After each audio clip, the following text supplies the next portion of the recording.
eso.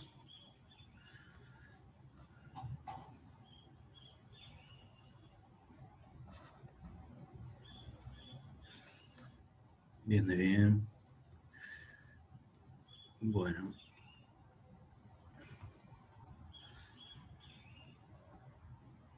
Ahí va.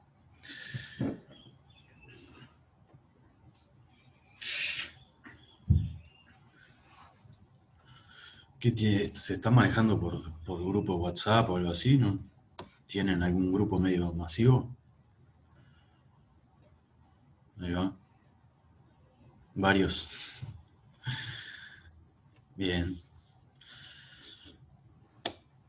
Está bueno, y manténganse a Telegram, bien.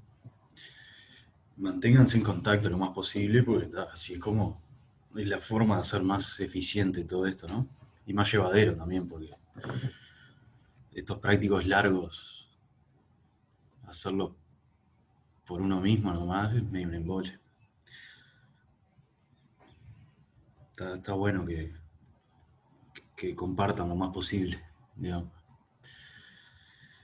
Bueno, entonces empezaron preguntando por 1.5 y, a ver,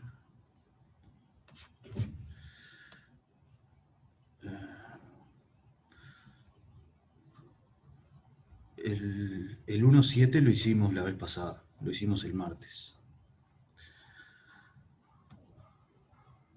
A ver.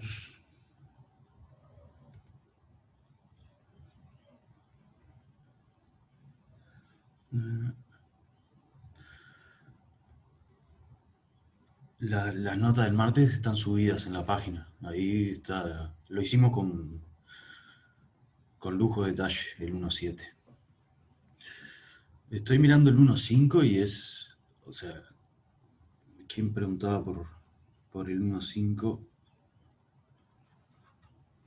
Eh, Capaz que hacemos uno del 1.5 para ver por dónde va la cosa y, y seguimos con otros. El 2.7 lo pensaba hacer ahora, lo pensaba hacer hoy, digamos. Pensaba hacer algunos previos, pero el 2.7 lo pensaba hacer. Y ¿cuál preguntan? El 9.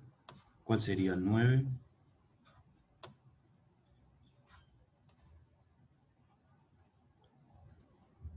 El de funciones monótonas.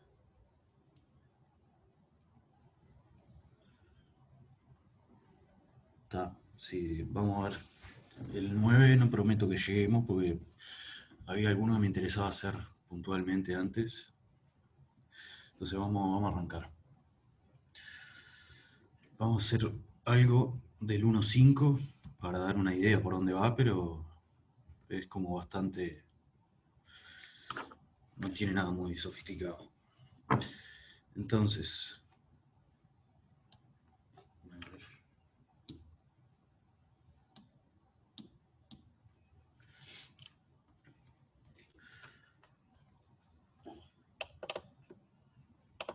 Bien. Entonces.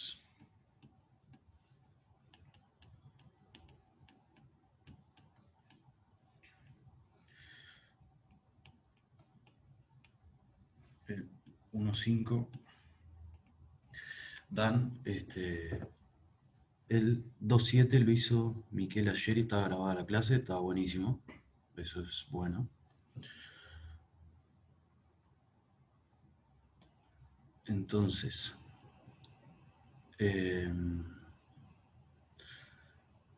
bien, hay algunas variaciones de la definición de límite.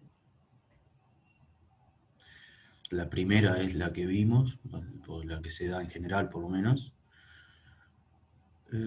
Y existe un épsilon, la segunda, estoy leyendo la segunda parte. Existe épsilon y existe delta, tal que para todo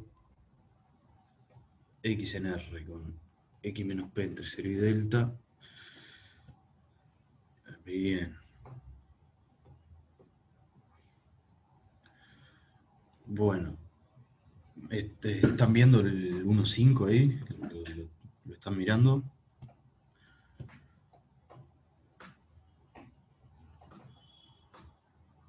Bueno, son válidas estas como definiciones de límites.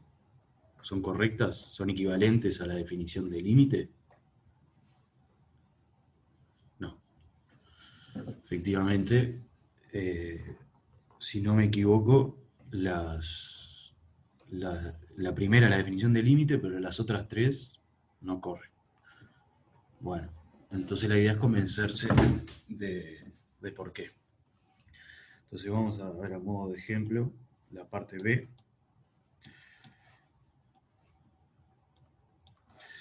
donde nos dan la afirmación que existe epsilon y existe delta, tal que para todo x en R, con 0 menor que x menos p menor o igual que delta, se tiene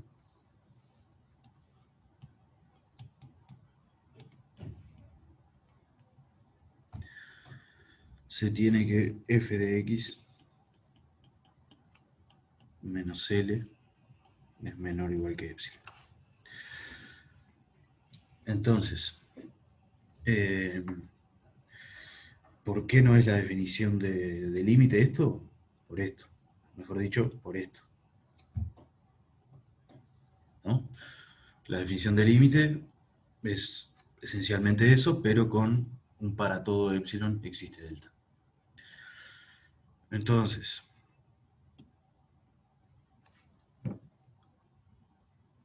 ahí va. Entonces, la pregunta es determinar para los gráficos de la imagen cuáles verifican qué variante de definición cumplen tomando p igual 0. Bien, entonces, lo primero, mirando las 4 imágenes esas que están ahí en el ejercicio, ¿cuántas tienen límite? Existe el límite cuando x tiende a 0.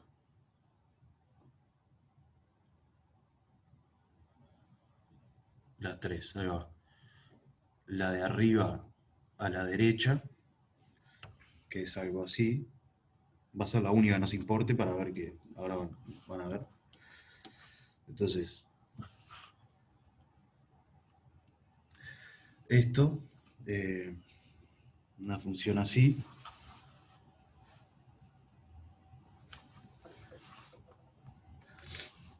acá no existe el límite de f de x cuando x tiende a 0. ¿Está bien? ¿Por qué? Porque si me acerco por acá, el límite es este, y si me acerco por derecha, el límite es este. Como los límites no coinciden,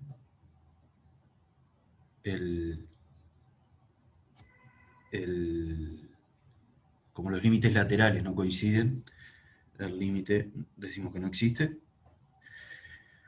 Lo que sí vamos a probar es que esto verifica la afirmación B, esta de existe epsilon y existe delta, tal que todo lo que viene ahí. Entonces, ¿cuál es la idea? Supongamos, ¿no? Entonces, ¿qué precisamos para hacer un poco más formal esto? Bueno, vamos a llamarle a esta distancia, le ponemos D, si quieren. Es un numerito que me da la distancia entre el punto de quiebre ese y el origen. Entonces, fíjense que si tomamos epsilon igual a, por ejemplo, 2 veces d, o 45 veces d, o 1,1 veces d, digamos, algo más grande que d, entonces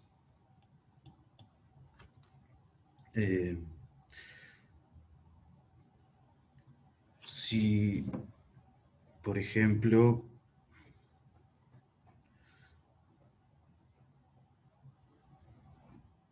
no quiero poner más nombres, pero la idea es que entonces existe un delta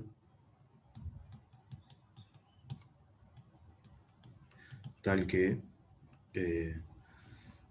si 0 menor que x menos 0 menor que delta, menor o igual que delta, entonces f de x menos,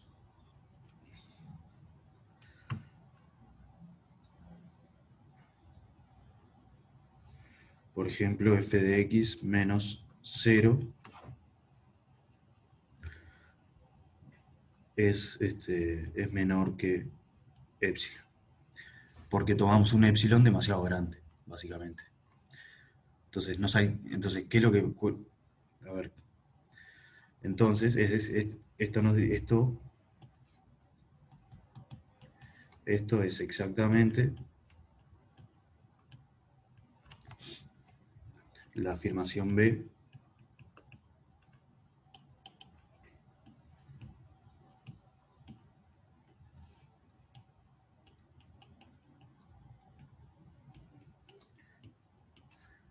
con epsilon igual 2D, L igual 0, P igual 0 y un delta le voy a poner adecuado, porque si quisiera encontrar un delta explícito, tendría que ver la pendiente de esas rectas y eso, pero o sea, la idea es dar un bosquejo de esto. Entonces, fíjense, vamos a repasar esto a ver si se entiende por qué es lo que está fallando acá con respecto a la Profesor, definición. ¿puedo hacerle una consulta? Sí. En la definición de límite, ah, ¿es menor o igual que delta? Porque ahora se me confundió porque había un entorno reducido y no, me parece que es el Eh, delta. sí, si es menor o menor o igual en delta, decís. Sí, o sea, Eso es, si la eso de- es, eso es indiferente porque el delta, o sea, lo podés tomar un poquito más chico y está todo bien, digamos. Suponete que tenés la afirmación para algo menor que delta. Bueno, lo achicás un poquito el delta y te queda menor o igual. O está. sea, es como, con el delta y el epsilon hay libertad, ¿está bien? Pues son cosas que se Claro, pueden porque tomar. lo reducido lo da el cero, perdón, me equivoqué yo. Claro, eso sí es importante. Eso Está, sí es importante eso era lo que... que no me daba Sí. cuenta. Está, bárbaro. Entonces, para redondear esto, acá estamos dando una afirmación que no es la definición de límite porque acá hay un existe. Digamos, cumplimos la afirmación B si encontramos epsilon y encontramos delta, tal que todo x que esté en un entorno reducido de centro P y radio delta verifica que f de x menos L es menor o igual que epsilon. Para ese epsilon, es un epsilon, nos alcanza con que exista uno y que exista un delta, ¿no? Y eso es lo que hace fallar esto.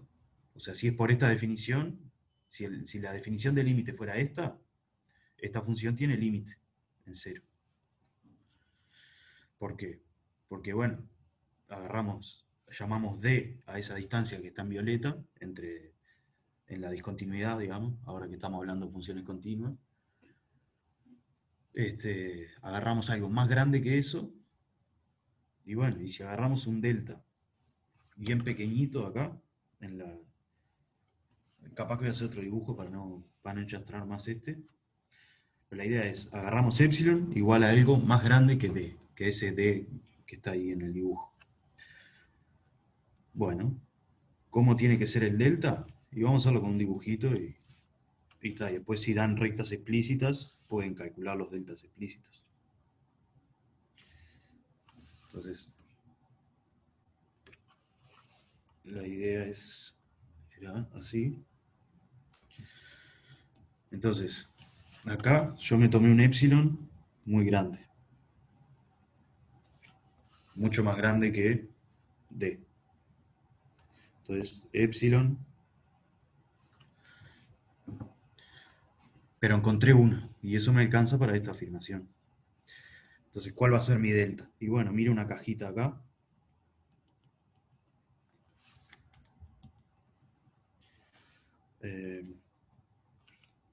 Y miro. Ahí va. Entonces, si mi delta es algo así, supongamos que el delta es la parte más grande de las dos, entonces, si miro un entorno reducido de tamaño de radio delta alrededor de cero, todas las imágenes me caen a menos de epsilon de cero. Pero está, este epsilon era demasiado grande. ¿Está bien? Si fuera, entonces una vez más, si este límite existiera, si esto fuera la definición de límite, entonces tendría que poder reducir el epsilon y encontrar un nuevo delta. Reducir una vez más el epsilon y encontrar un nuevo delta. Y así para cualquier epsilon tan chico, tan cerca de cero como yo quiera.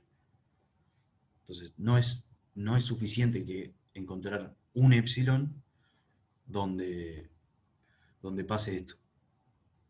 Es como, piénsenlo como si tuvieras una lupa. Digamos, si tu lupa tiene apreciación epsilon, capaz que tu apreciación es muy grande, es demasiado gruesa, entonces no detectás cosas finas. Pero la idea es, para cualquier lupa que yo ponga, tengo que ver que las cosas hacia un lado es cero y hacia el otro se parecen. ¿Está? Para quien había preguntado por este ejercicio, ¿se entiende por dónde va la cosa? O sea, este,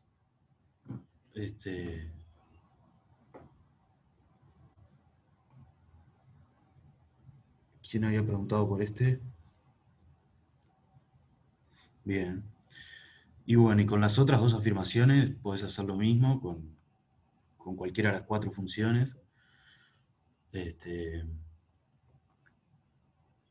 Creo que el caso crítico es este de las dos rectas partidas. Los otros, como tienen límite, es probable que verifiquen todas las afirmaciones. ¿Puedo subir un poco? Sí, puedo. ¿A dónde?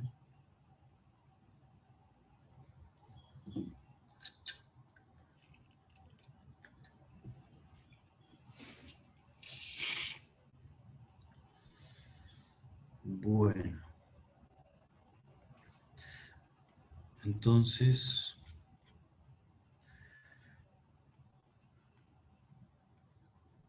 bien. Bueno, vamos a seguir un poquito para abajo este práctico. Me interesa dar alguna idea para la parte 2, ¿tá? Que ya es de continuidad.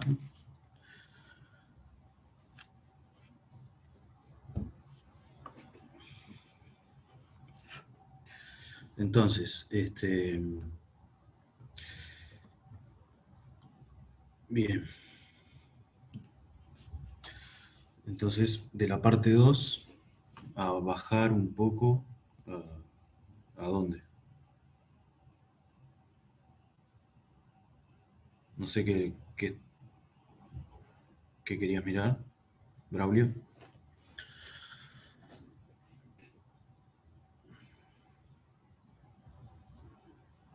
Hola, también baja un poquito más ahí que me puedo copiar algo. Un Sí, poquito más. decime en dónde. Un poquito más. Ahí, ahí, ahí. Bien, Ya copio rapidito y ya no te juego dale. más. El 2.1 está hecho en el video de Miquel, muchas partes como hasta la D. Bueno, bien, porque yo quería conversar de la parte E y la F sobre todo. Está impecable, gracias. Bien. Entonces,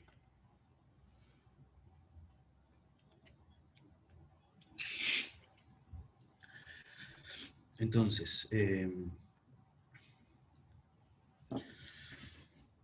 vamos a conversar algo de la parte 2 del ejercicio 1. Este,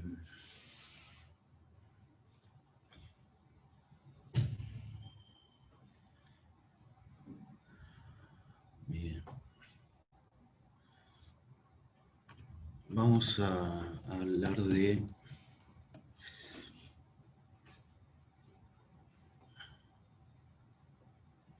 No, no, ya sé, sí, pero el punto es, está todo bien, pero el punto es que todos puedan acceder a las clases, digamos.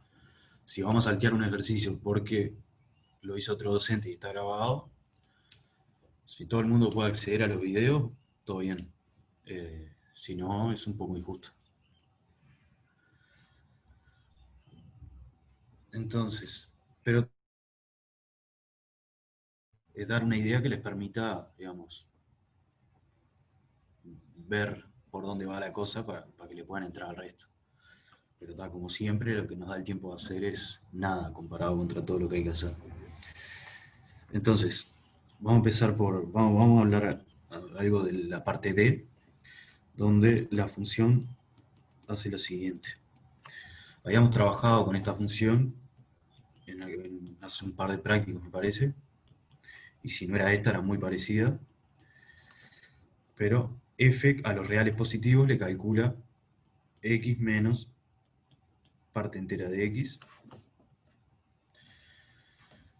Entonces, por ejemplo, f de 9,9987 es raíz de 9,9987 menos 9, y esto es raíz de lo que quede ahí, 0,9987. O sea, hemos trabajado con estas funciones de parte entera, y si no me equivoco le habíamos hecho la raíz cuadrada y todo. Entonces, una forma rápida de representar esto es representar parte entera en los positivos y hacerle la raíz cuadrada. Entonces la parte entera es 1, 2, 3, es 0, 1, 2, y así sigue subiendo la escalera, desde altura 1 hasta altura 2.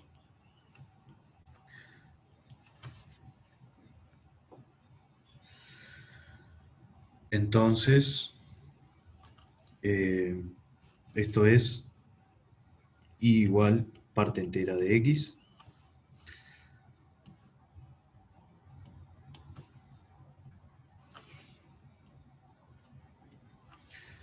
Primera pregunta. ¿Es discontinua? ¿Es continua o discontinua esto?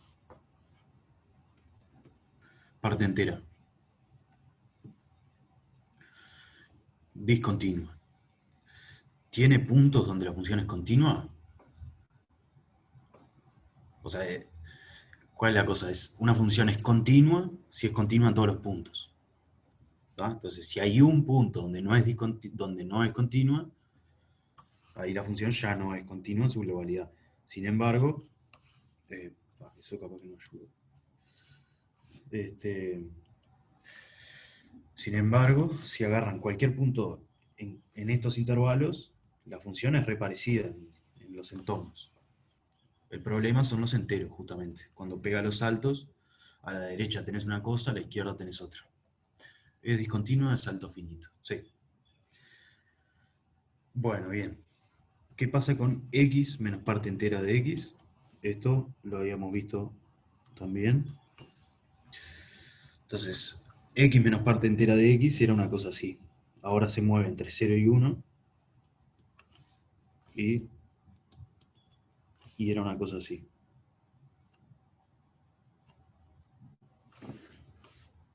Era periódica y como rectas así, de pendiente 1, pero que en 1 se cortaban y volvían a empezar. Esto es y igual x menos parte entera de x.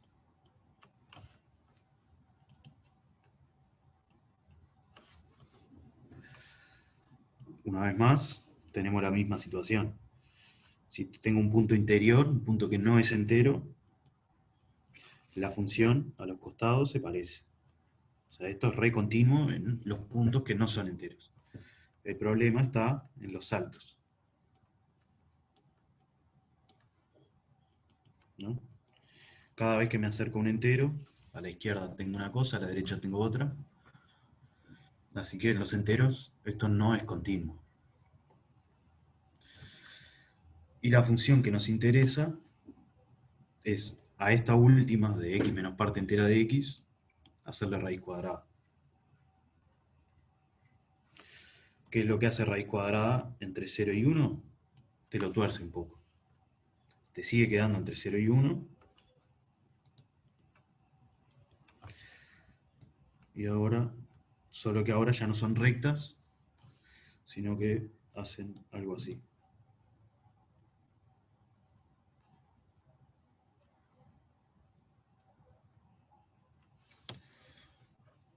¿Está bien?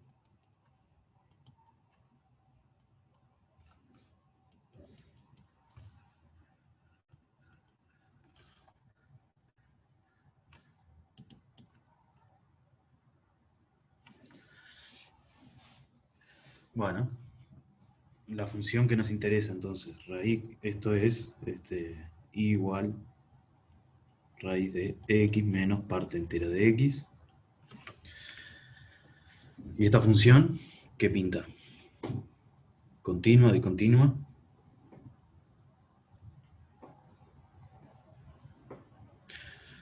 Discontinua y de vuelta en todos los enteros, ¿no?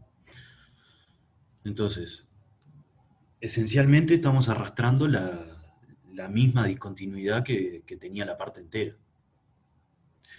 Y eso es natural, porque de las tres funciones involucradas ahí, digamos, raíz cuadrada, la función identidad, o sea, la función f de x igual a x, y la función parte entera, de esas tres que involucra la función f de esta parte, la única discontinua es la parte entera.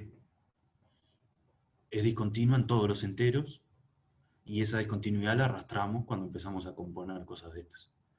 Pero todas las otras dos funciones son continuas, así que esas no generan nuevos problemas en principio. ¿Está bien? O sea, si entonces, pensándolo de otra manera, composición de funciones continuas es continua. Entonces, parte entera era continua en los puntos que no eran enteros, ¿no? Entonces, piensen en esos puntos, los puntos que no son enteros. Parte entera de x, ahí, en esos puntos sí es continua. Después hago x menos eso, me sigue quedando continuo, y raíz cuadrada de todo eso me queda continuo, en esos puntos, ¿no? Entonces, los puntos problemáticos son los mismos que para la parte entera. ¿Ah? Entonces, habiendo hecho precisamente, bueno, eso es lo que les iba a decir ahora. Digamos, para esto es como bastante flexible. Yo con haber hecho este dibujo, por ejemplo, para mí salta a la vista que no es continua. Está bueno que hagan alguna cuentita para probar que esto efectivamente es así. Por ejemplo, agarren un entero y convénzase, hagan una cuentita que les muestre que por la derecha la función les da una cosa, ahí va, que por la derecha les da una cosa, que por la izquierda les da otra. Así que eso no es entero. Si quieren probar que en todos los puntos en todos los puntos que no son enteros sí es continua, ahí es más teórico, digamos, es composición de funciones continuas.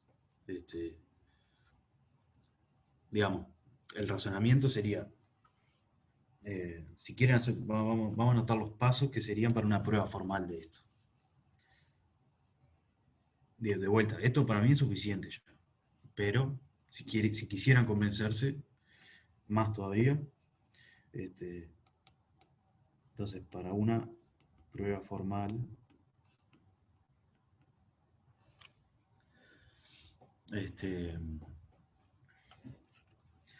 para una prueba formal de que las discontinuidades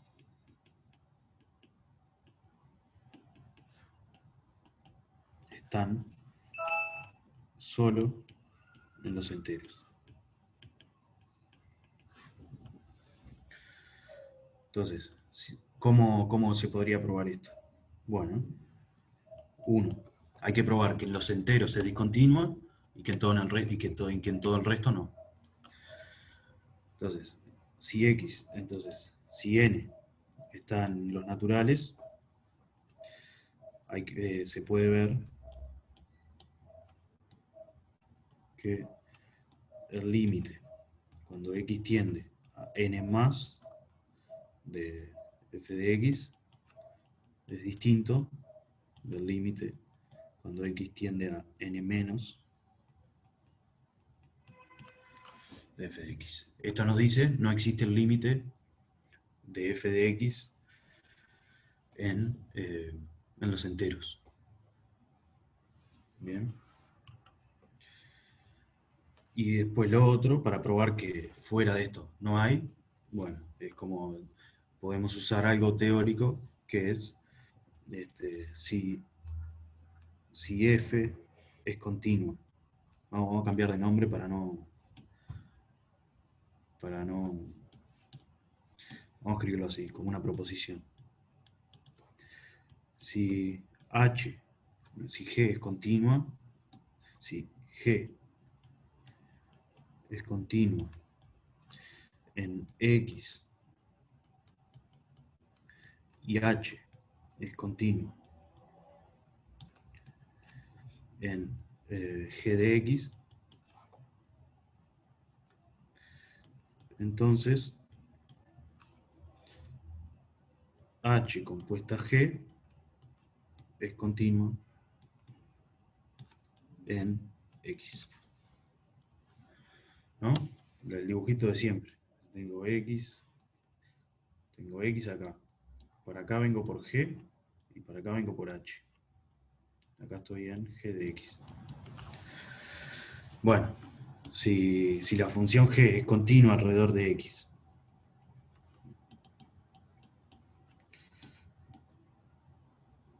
si la función G es continua alrededor de X, la función H es continua alrededor de G de X.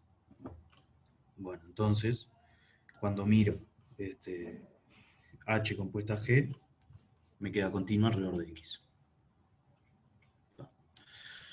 Eso es, o sea, si quisieran hacer una prueba formal de todo esto, que en mi opinión no es necesario, pero es necesario agarrar intuición sobre estas cosas. Entonces, si todavía no tienen muy aceitada la definición de continuidad y cómo se prueban estas cosas, es un buen ejercicio. ¿Está? Yo sí, con el dibujo bastante claro que no es continuo, pero bueno, hay que convencerse de las cosas. ¿Está? ¿Qué se necesita para convencerse? Eso es un poco personal, pero bueno. Ahí vamos arriba.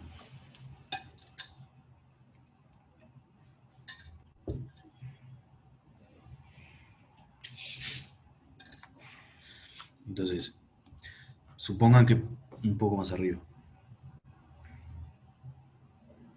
Ahí.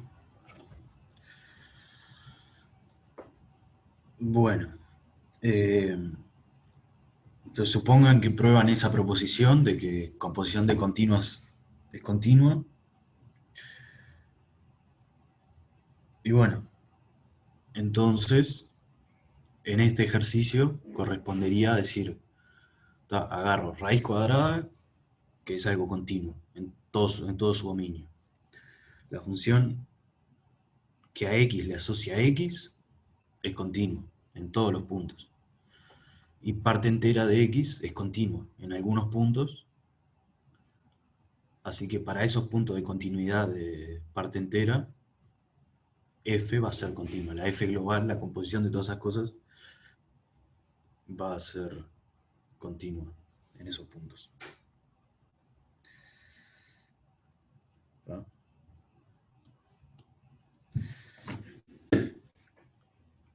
Bueno. Esto está para dar una idea de alguna de estas funciones. Creo que para las partes A, B, C y D, este tipo de razonamiento anda bárbaro, porque son todas partes enteras o parecidas. Ahora, ¿qué pasa con la parte E o la parte F? Vamos a pensar un poco en la parte E. Mismo ejercicio, parte E. Ahora, F de X es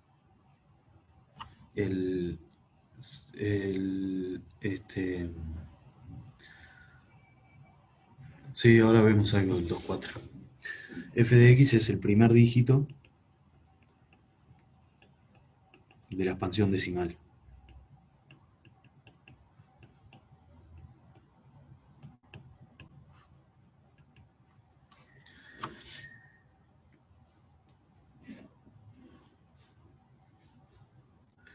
O sea, F de...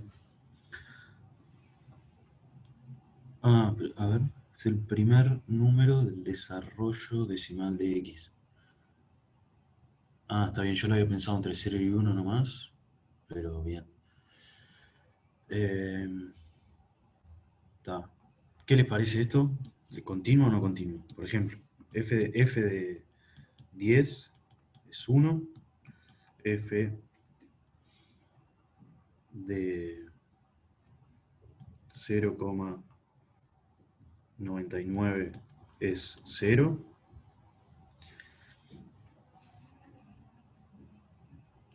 F de 999 es 9, exactamente. A ver, ¿por qué no es continuo?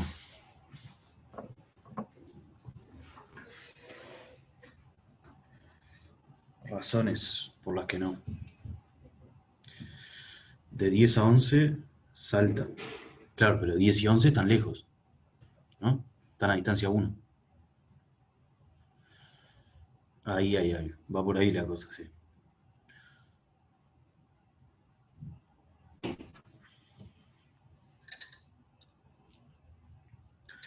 Fíjense lo siguiente.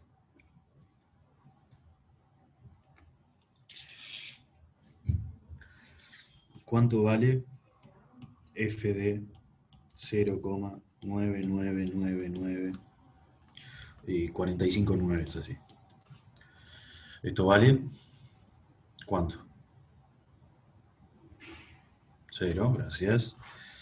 ¿Y cuánto vale F de 1? 1. Entonces, ¿qué está pasando acá? Si yo empiezo a considerar cada vez números más largos, con 0, cada vez más nueves, la distancia al 1 se va achicando, ¿no? Cada vez están más cerca de 1. Y sin embargo, la función en todos esos vale 0 y la función en 1 vale 1. Entonces, la idea es que, para probar este ejercicio, hay que probar que de 1 a 9 es la identidad. Sí. A ver. No, de 1 a 9 es la parte entera. Porque en 1,5 te quedas con el 1. ¿No? O sea, esto es una función en los reales. Creo que no lo escribí, pero es una función de RNR esto.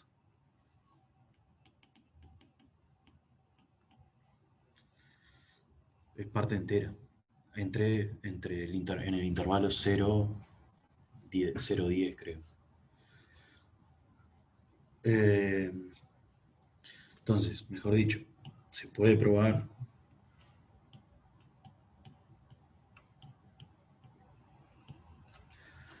Por ejemplo, que, que el límite, o sea, es hacer formal este razonamiento que decía antes, que el límite cuando x tiende a 1, pero por la izquierda, o sea, por los menores, entonces, que el límite de f de x es distinto de 1, que es lo que vale f de x. Puede ser que 0, 1 abierto es 0, de 1 a 2 es 1, y así. Eso es cierto. Pero la continuidad de esto, eso es cierto. O sea, lo que vale para el 1 acá, vale para todos los enteros. O sea, si te acercás por cosas más chiquitas, por ejemplo, entonces lo escribo acá. Lo mismo vale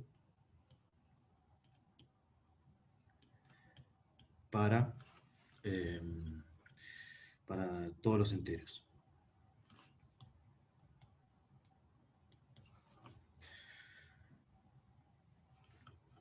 Entonces, fíjense que incluso en los negativos se da vuelta esto. Hay que tomar el límite cuando tiende al entero, pero por la derecha.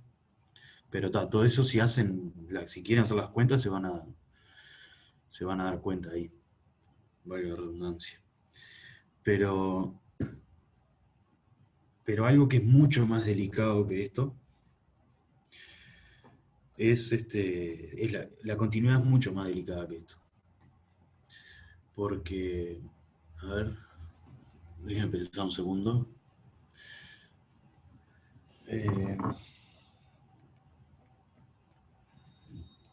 No me queda claro si el problema está solo en los enteros.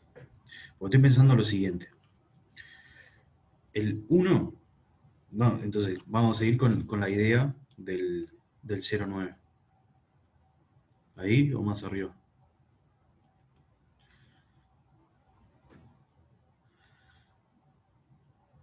Un poco más.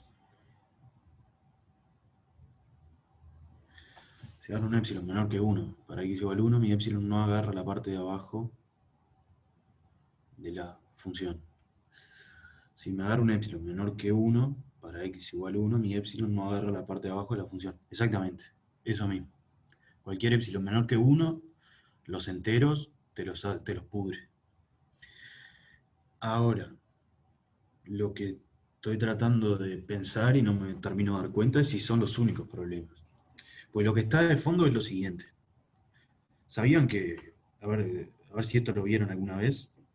Digo, yo no tienen por qué haberlo visto, pero capaz que vieron por ahí que 0,99 y esto, o sea, periódico, digamos, infinitos 9, esto es exactamente igual a 1.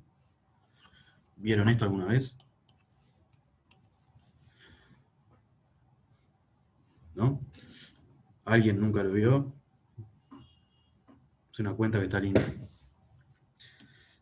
Entonces vamos a probar esto, es una pavada. Afirmación. Bien, bien ese curso de matemática inicial. Entonces, lo importante es infinitos 9, ¿no? O sea, todo 9. Eso es exactamente igual a 1. Entonces, y esto es por lo siguiente. Llamamos x igual a 0,99 periódico. O sea, ese número, infinitos 9, o sea, no solo infinitos 9, solo 9. 0, todo 9 infinitas veces. Bueno, entonces le llamamos así, sea x, este número, ¿no? Queremos probar que x es igual a 1. No, esto no sale, esto es una ecuación de primer grado. Entonces fíjense que 10 veces x es 9,99 periódico. ¿No? Y esto es 9 más x. Si paso factor común, perdón, si paso el x para el otro lado, me queda que 9x es igual a 9, y por lo tanto, x es igual a 1.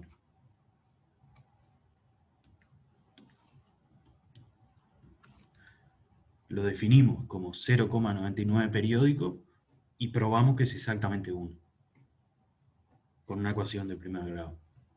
O sea, multipliqué por 10 y eso me quedó,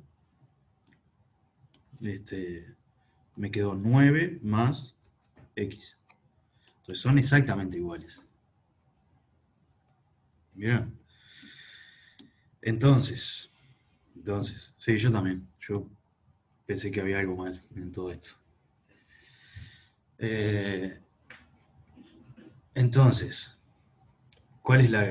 ¿qué es lo que está pasando en el fondo acá? La expansión decimal, para algunos números, no es única, ¿no?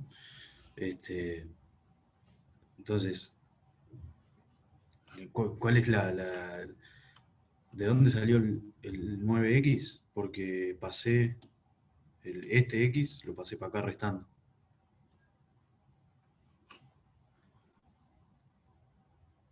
¿Está bien? Pasé el x restando y...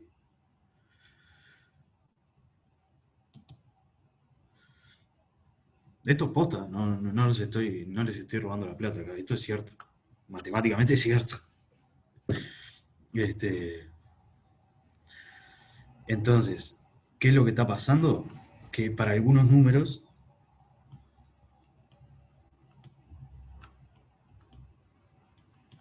la expansión decimal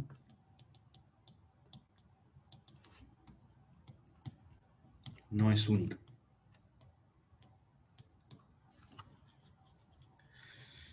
Por ejemplo, el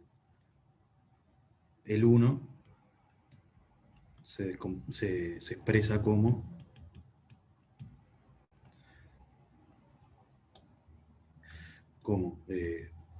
1, si quieren infinitos ceros, o 0, todo 9 y da lo mismo. Son el mismo número, representan el mismo número real. Entonces, ¿cuál es la...? Esto no es algo exclusivo del 1. Por ejemplo, 3, ¿qué es lo que no hace sentido?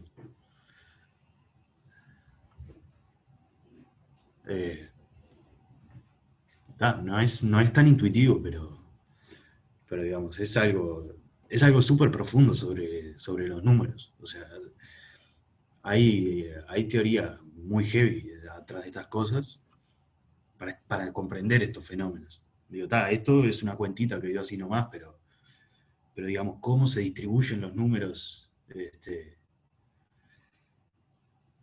cómo se distribuyen los números los números decimales para un número real, o sea, son áreas de estudio enteras.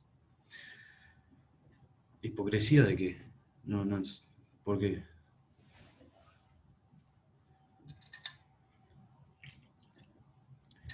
¿Mm? Bien, bien. Bueno, por ejemplo, podrían probar lo mismo que, yo qué sé, que 3,9 periódico es exactamente 4. O sea, esto no es algo exclusivo del 1. ¿Bien?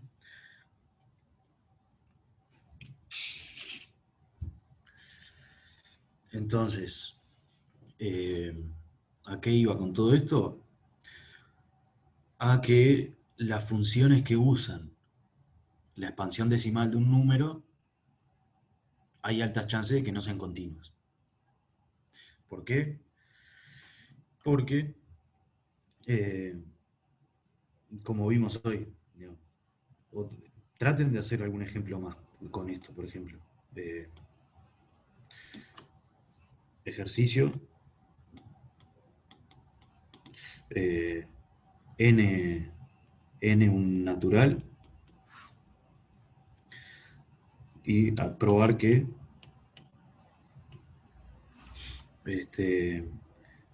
n, 999 periódico, infinitos 9, es exactamente igual a, este, a n más 1.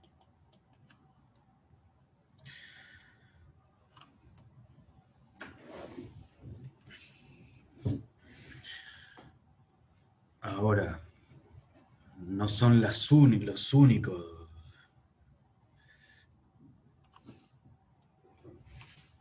Es un viaje infinitesimal, exactamente. Porque todo esto lo estamos haciendo en el primer lugar después de la coma. Pero ¿qué pasa si un número tiene 100 cifras todas diferentes? Entonces es 0, 100 cifras, 100 dígitos sin repetir ninguna, sin repetir ningún patrón, digamos.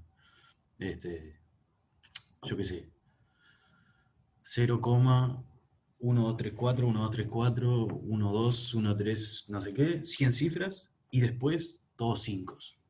A partir de cierto momento, todos 5. Ese corresponde a un número, lo representamos como un número, este, como otro número un poco más lindo, con finitas cifras decimales.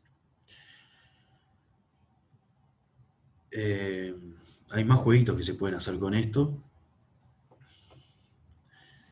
Y la idea, ahora déjenme pensar un segundo.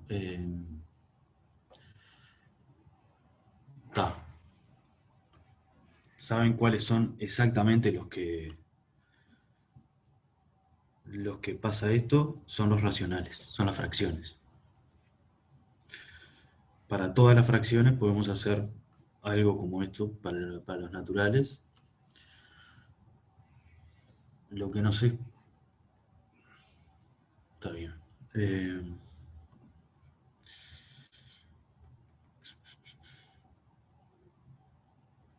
¿En qué puntos son continuas las siguientes funciones? No sé, con todo esto que estamos comentando así, ¿qué les parece la respuesta a la pregunta, no? Con esto puedes demostrar que un tercio es 0,4, no. No, un tercio y 0,4 están lejos, ¿no?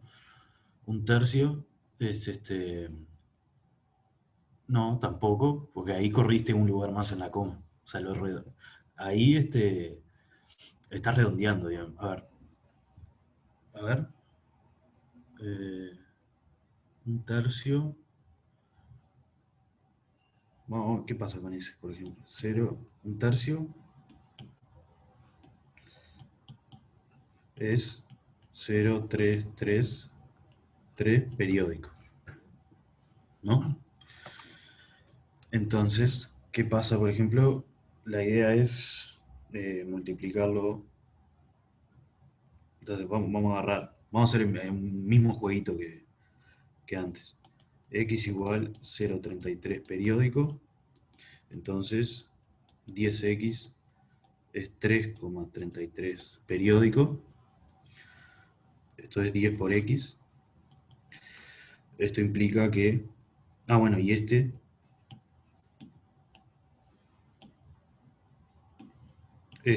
es 3 más x. Así que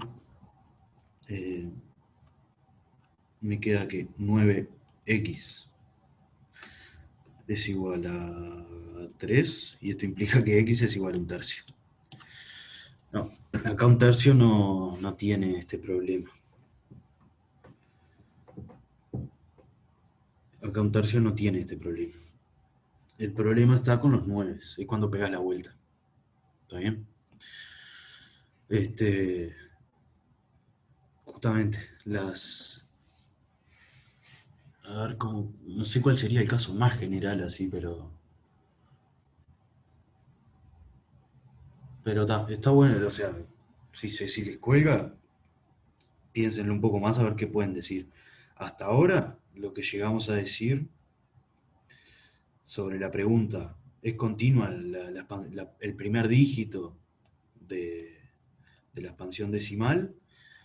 Y la cosa es, no, no es continua. Y si es 0, se puede ir para abajo. Eh, a ver, a ver. O sea, la idea es que 0,20 ceros y un 1 es lo mismo que 0,21 ceros y todo 9 después. No. Este, la idea es, si tengo infinitos 9, si tengo todos 9 a partir de cierto momento, pongo un 1 un lugar antes del primer 9. Eso es lo que estamos haciendo. Bueno, pero esto vamos a dejarlo por acá. No nos importa, o sea, no es, está bueno, es lindo, porque está bueno para ver qué tipo de cosas bizarras está pasando acá atrás.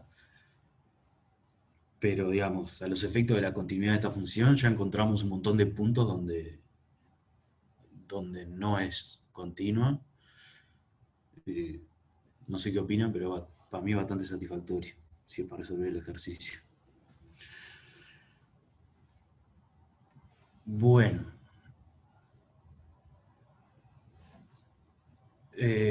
vamos a conversar medio por arriba la siguiente parte, a ver qué les parece. O sea, capaz se las dejo para que la piensen también. La parte F, la cantidad de 7 que tiene el desarrollo decimal de un número. La cantidad. Ahora piensen en cualquier número y con su expansión decimal, cualquier número real. ¿Cuántos 7 aparecen en ese número? La pregunta es si eso es una función continua. Sería continuo eso si, digamos, agarro un número con cierta cantidad de 7. Y bueno, que hay un entorno alrededor de ese número donde todos tienen la misma cantidad de 7.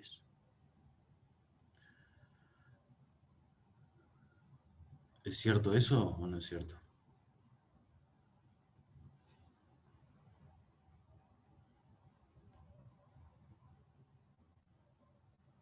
Bien, ¿por qué?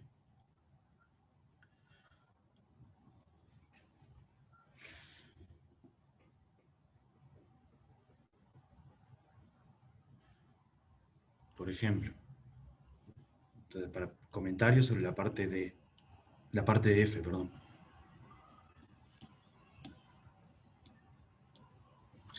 Porque puedo encontrar un entorno donde no haya un 7. No, no me queda tan claro si podés bajar la cantidad de 7, pero lo que definitivamente podés hacer es subirla. Pues, fíjense lo siguiente. Por ejemplo, agarramos un número que es el 0,707, por ejemplo. Está bien tirado igual, o sea, todas estas cosas tienen su misterio ahí. Por ejemplo, vamos a agarrar un número, por ejemplo, pero si es chico puede haber un 7 más. Claro, nosotros queremos probar la continuidad de esta función, ¿no? Entonces, por ejemplo, si nuestro número es a igual a esto, entonces f de a es, en principio, 2. ¿Ah? Supongo que estamos considerando el número exacto 0,707. Tomate un entorno delta.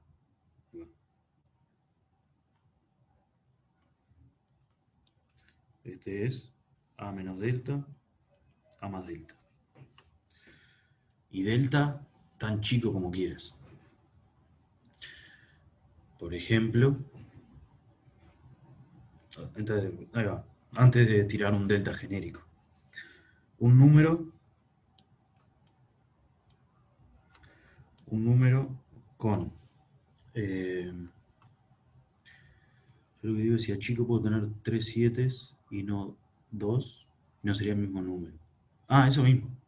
Podés, o sea, podés aumentar la cantidad de 7 arbitrariamente cerca. Eso es lo que medio lo que quiero comentar ahora. Ahí va. Pero entonces, un número con 3 7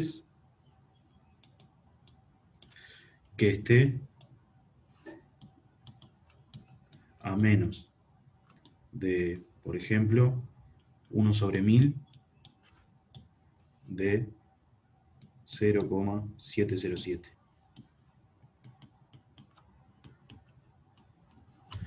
¿Cómo haríamos esto?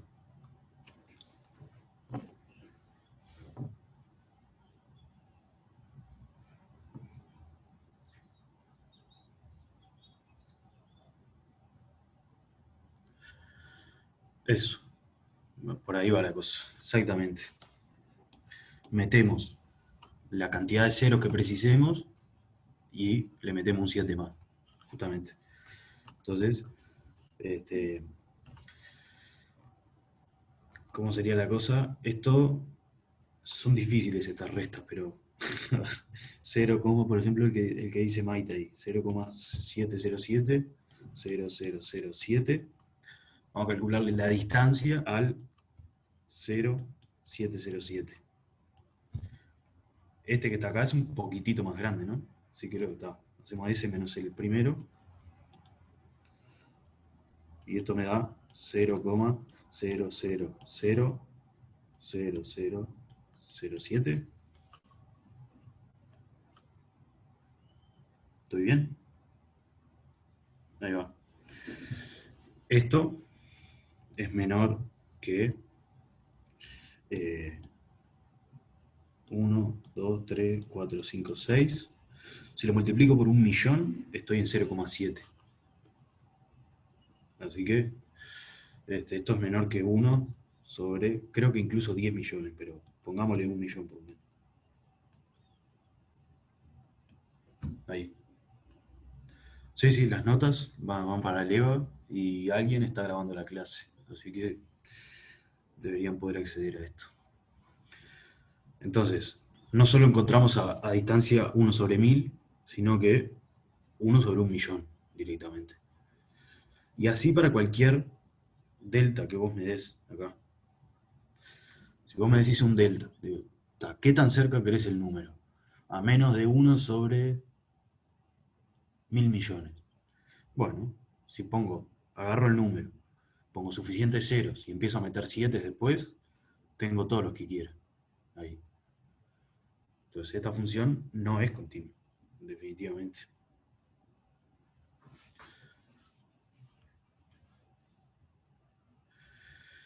Sí, la subida al EVA es complicada. Para los videos esos pesados, sí, lo mejor es YouTube. Si lo estaban subiendo a YouTube, creo que lo mejor es lo más práctico. Entonces, sobre este número, y sin embargo, f de 0,707, 3 ceros y un 7, ¿cuánto me da? F en este número, 3. Gracias. ¿Ah? Entonces tengo números arbitrariamente cerca, tal que la función incrementa. Bueno.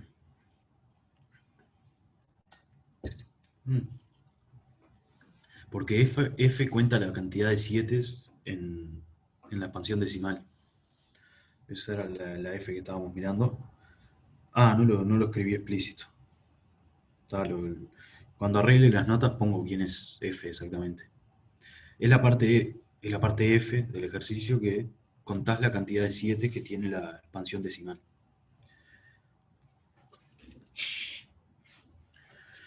Bueno.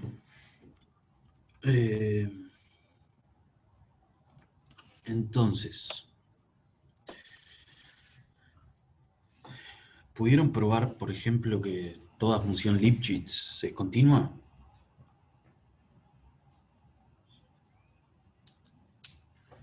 hemos trabajado bastante con funciones Lipschitz, o por lo menos varias veces la definición, ¿no? Es fácil, si manejan la definición de continuidad, toda función Lipschitz es continua. No es... ¿Alguien trató y no pudo con ese? Estoy mirando el 2.3.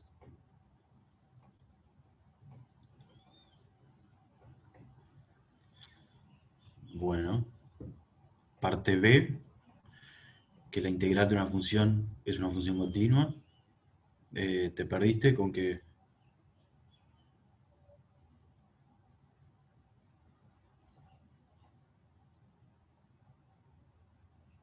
Lipschitziana, la hacemos ahí al toque. Entonces, 2, 3, A. Lipschitz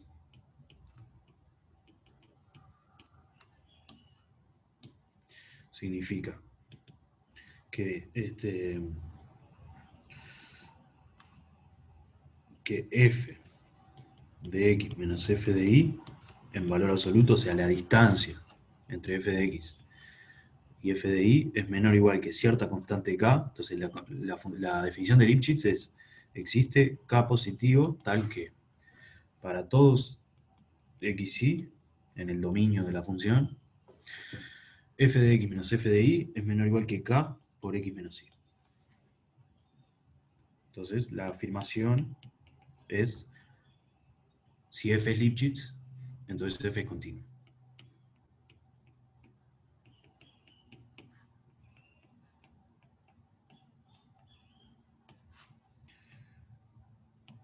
¿Cómo probamos esto?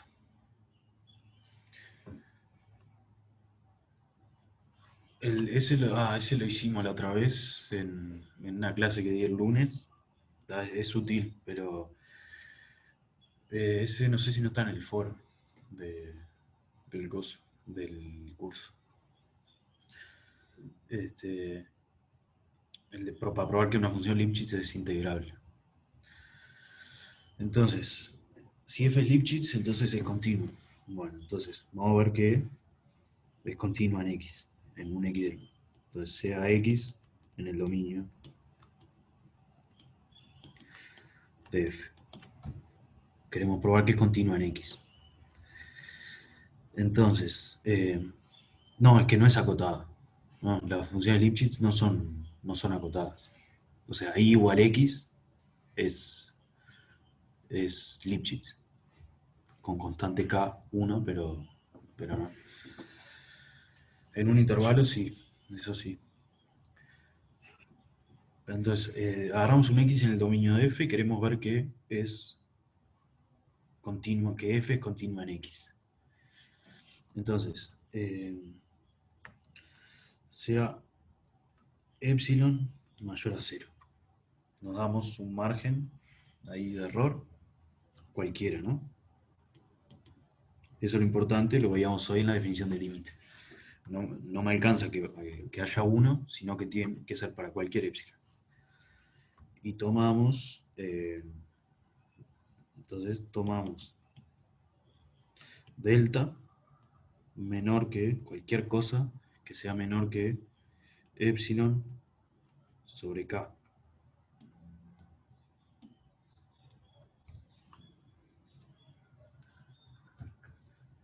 Donde k es la constante de Lipschitz de f. Entonces, si x menos y, no, si 0 menor que x menos y menor o igual que delta, entonces f de x menos f de y es menor o igual, acá estamos usando que es Lipschitz, f, es menor o igual que k por x menos y, que es menor o igual que delta pero el delta lo tomamos menor que epsilon sobre k. Entonces nos queda menor que k por veces delta, y si se fijan, acá arriba, el delta es menor que epsilon sobre k, entonces esto me queda menor que k por epsilon sobre k, se van esto y me queda epsilon. Entonces, toda función Lipschitz es continua. ¿Cómo probamos eso? Agarrate un epsilon cualquiera, el delta que le vas a encontrar es algo, cualquier cosa menor que ese epsilon que vos me das, dividido la constante de Lipschitz, de f. Y entonces, si te tomas un punto, cualquier punto a menos de delta, sus imágenes están controladas por k, por esa distancia, eso porque la función es Lipschitz, y el delta te lo tomaste como epsilon sobre k. Así que eso te queda menor que k por delta, y eso es menor que epsilon. Esto implica que f es continua en x.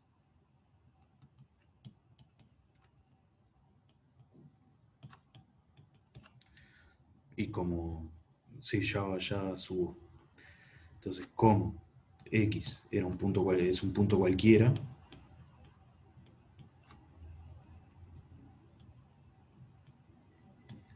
del dominio,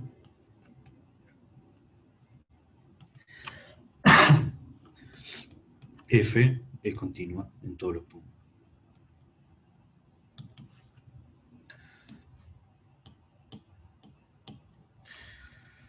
Y ahí sí terminó la demostración. Subo del principio de la demostración.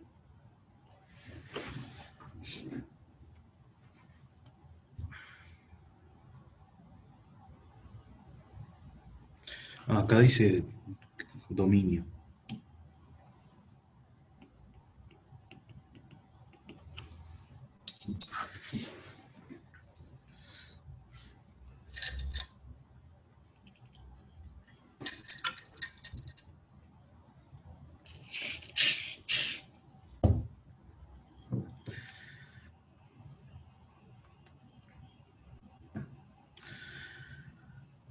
¿Cómo se llevan con estos argumentos de me das un epsilon cualquiera y tengo que encontrar delta para que se cumpla tal cosa? Es súper importante para este curso aprender a manejar estos argumentos. O sea, se tienen que dar de bomba hasta que lo empiecen a manejar con comodidad. Sí, el cat tiene que ser positivo porque las distancias son todas positivas. O sea, te dice una distancia menor que k por algo positivo. Sí, el único k posible es algo positivo. Entonces, está bueno. Por ejemplo, esta es una demostración súper elegante con estos argumentos. O sea, como que súper clara. Son pocas cosas las que estás usando, de que hay una constante que cumple no sé qué cosa de la función.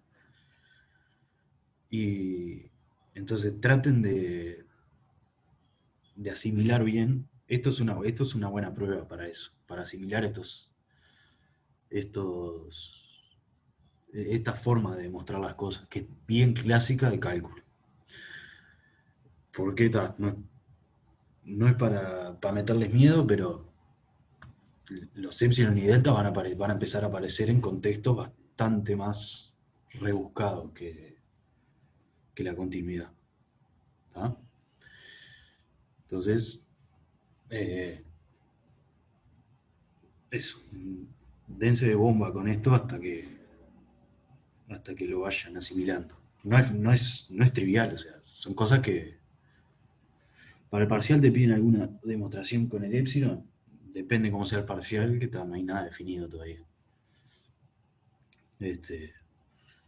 Si tuviera una parte teórica del parcial y piden demostrar, hay altas chances de que aparezca un epsilon, porque el curso de cálculo está lleno de epsilon. Bueno, Eh, Pregunta. Teorema de Weierstrass. ¿Cómo empezamos con una... ¿Cómo empezamos qué cosa?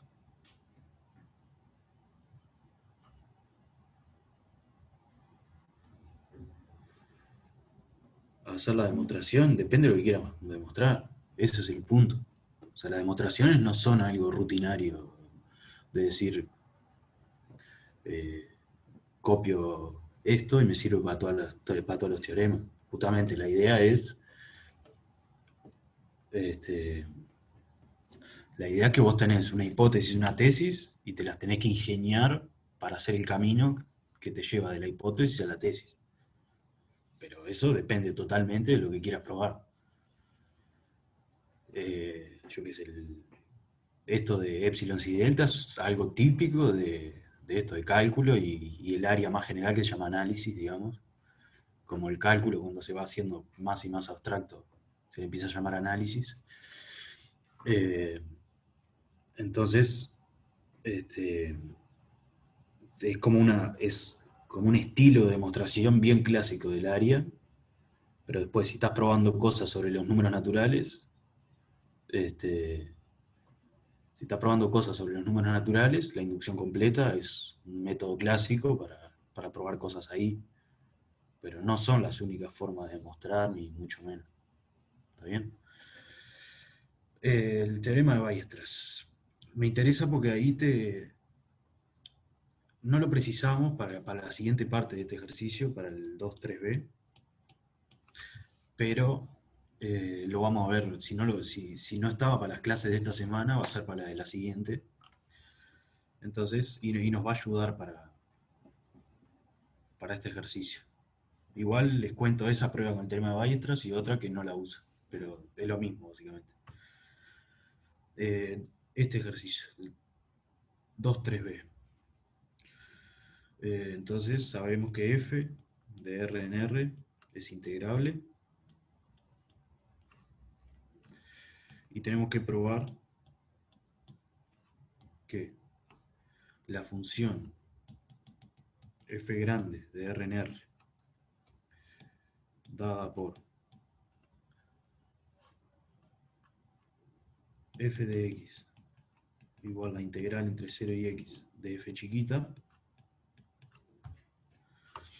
que es f grande de x, es el área que encierra la f chiquita entre 0 y x. ¿Ah? Se le dice una primitiva a esto. Entonces, f grande de x, esto, hay que probar que es continua.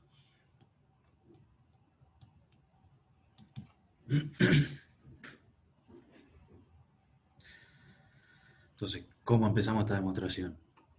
Bueno, hay que analizar bien qué tenemos, qué sabemos y qué queremos probar. Demostración.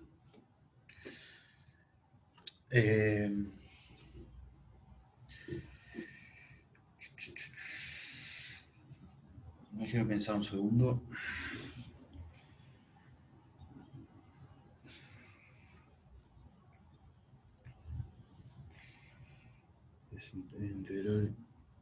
No, derivadas no, definitivamente. Está. Entonces, vamos a hablar, enuncio el teorema de Weierstrass acá. Si no lo conocen, lo van a ver la semana que viene. Así que, el teorema de Weierstrass.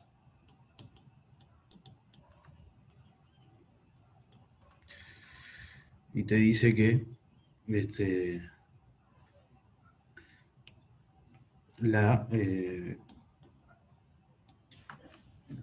¿qué te dice? Si f de cierto intervalo AB en R es continua, entonces tiene máximo y mínimo. Tiene máximo y mínimo. Es importante que el intervalo sea cerrado. ¿Tá? Eso es como la parte central del teorema este. Exactamente. ¿Cuál es la gracia? Si el intervalo no es cerrado, sea, digamos, se puede leer como como funciones continuas llevan intervalos cerrados en intervalos cerrados.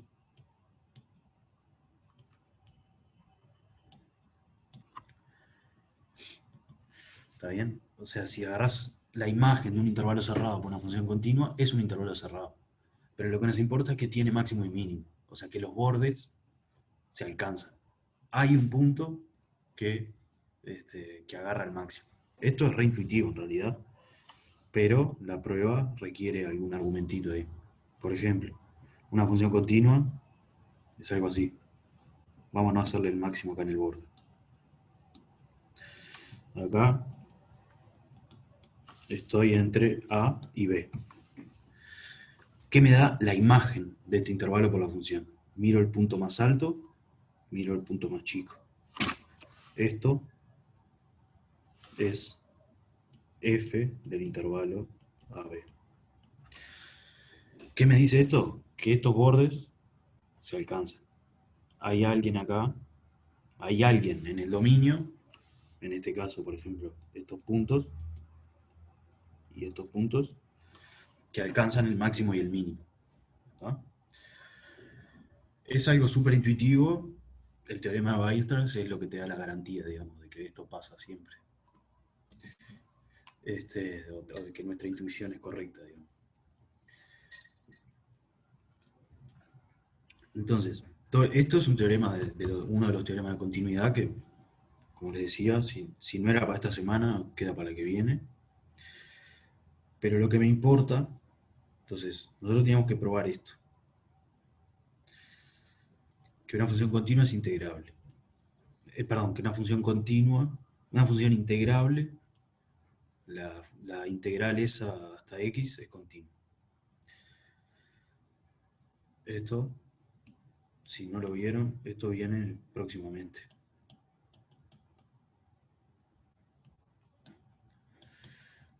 En varias salas. Bueno, vamos a probar el ejercicio. Sí, dice eso, sí. Funciones continuas llevan intervalos cerrados en intervalos cerrados. Sí.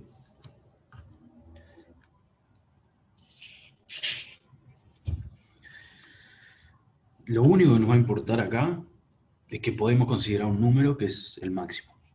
¿Tá? Es lo único que vamos a usar del teorema de Weierstrass. Entonces la afirmación, o la escribo de vuelta sobre del ejercicio, es f de x, la integral entre 0 y x de f chiquita, es continua. Es continua, digamos, si f chica es integrable.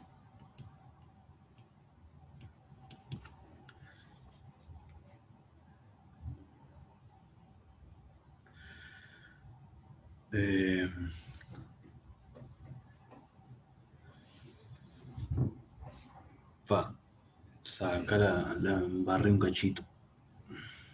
No, no vamos a usar el teorema de Weierstrass, disculpe. Pensé que la f chiquita era continua, que era la que precisábamos, pero bueno. A ver. Vamos a empezar a demostrarlo y ver a ver qué es lo que precisamos usar. Creo que no vamos a usar el teorema de Weierstrass. Exactamente, sí, yo estaba errado. A ver.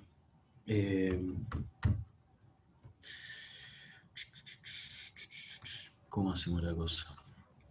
Entonces, queremos probar esto. ¿Qué pasa con...?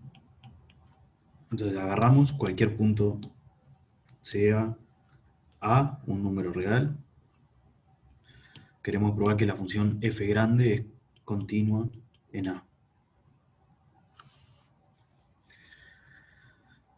Bueno, vamos a mirar f de x menos f de A. Esto es la integral, por definición, entre 0x de f de t menos la integral entre 0 y A de f de t de t. Sí, pero hay algo que controlar ahí. Eso no es inmediato, me parece. Y acá usamos la linealidad de la integral de f de t entre a y x de t.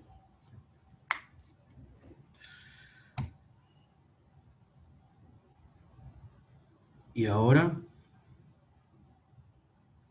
bien, ahí va. Es eso lo que precisamos, que f está acotada y no que, y no que, y no que es continua. No tiene por qué ser continua, solo nos importa que esté acotada. Ahí va. Pero la idea, acá hay como varios caminos posibles que son esencialmente el mismo, pero una opción es, por ejemplo, f chica integrable implica eh, f chica acotada, y esto implica que existe, por ejemplo, un m tal que f de x o f de t, vamos a ponerle, es menor o igual que m para todo t entre a y x, si quieres.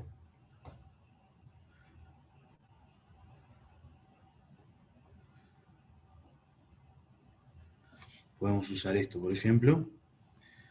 Entonces, esto acá, fíjense, estoy integrando entre a y x. Estoy integrando en el intervalo ax. Bueno, esto, entonces me queda menor o igual que m, que es el máximo de la función, por x menos a, que es el largo del intervalo. Estamos diciendo lo siguiente. Función, acá, desde a, y la estoy tomando en x, después voy a tomar límite en x, pero por ahora es un x fijo, y lo único que estamos diciendo es que esta área es menor o igual que el máximo, que bueno, justo acá lo dibujé en x, pero esto no tiene por qué ser así, por la longitud, por esto. O sea que todo esta área. Estamos diciendo que lo verde es menor o igual que lo anaranjado.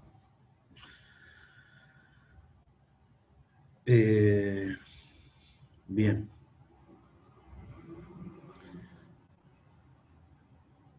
Cuestión que, ¿cómo redondeamos esto? Entonces, ¿qué es lo que conseguimos? La diferencia entre f de x y f de a, por ahora tenemos que es menor o igual que cierto número por x menos a. Es parecido a la de Lipschitz, solo que acá no vale, en principio no tiene por qué valer el mismo m para todos los números. Pero bueno, la idea es que si voy achicando. Entonces, fíjense, la última idea que quiero dar es la siguiente. Estoy mirando a y estoy mirando, por ejemplo, a más 1, a menos 1 y a más 1. ¿No? Supongamos que el x que estaba considerando antes es a más 1 o a menos 1. El m, cuando yo empiezo a mirar cositas más chicas, más cerca de a, el m puede ser menor o igual. Porque o sea, acá tenía la función.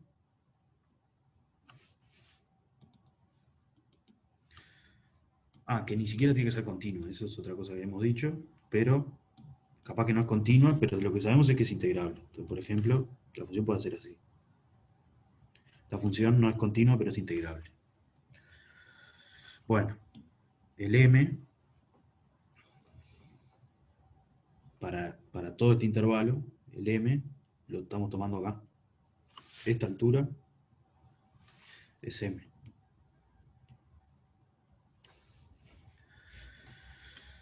Entonces, lo que podemos decir, y esto es como formalidad, pero que como f de x menos f de a menor o igual que m por x menos a, y acá tengo que poner valores absolutos para la distancia, pero no importa, o sea, no hace la diferencia, para no distinguir si me estoy yendo por la derecha o por la izquierda. Esto vale en general. Bueno, entonces, la misma idea. Ahora sí usamos lo de Lipschitz, pero esto es Lipschitz en un intervalo chiquito. Entonces, me queda que, dado epsilon, si delta es menor que m sobre, perdón, que epsilon sobre m, entonces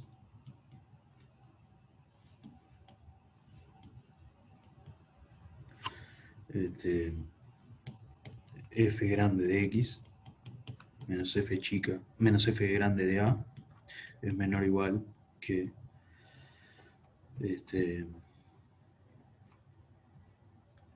menor o igual que m menor que epsilon.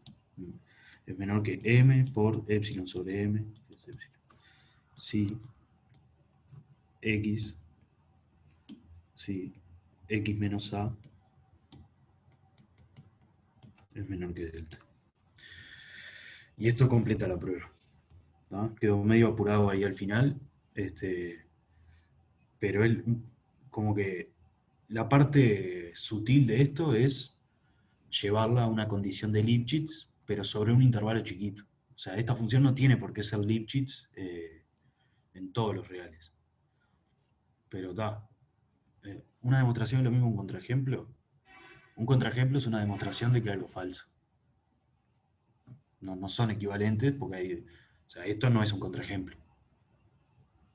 Esto es una demostración, digamos, directa. Quiero probar A implica B, empiezo en A y verifico B. Un contraejemplo es decir, probar que no toda función integrable es continua. Perfecto. Esta función que dibujé acá es integrable y no es continua. Es un contraejemplo. Los contraejemplos, si se quieren, sirven como demostraciones de cosas, de que cuando querés probar que algo es falso, mostrás un contraejemplo, básicamente.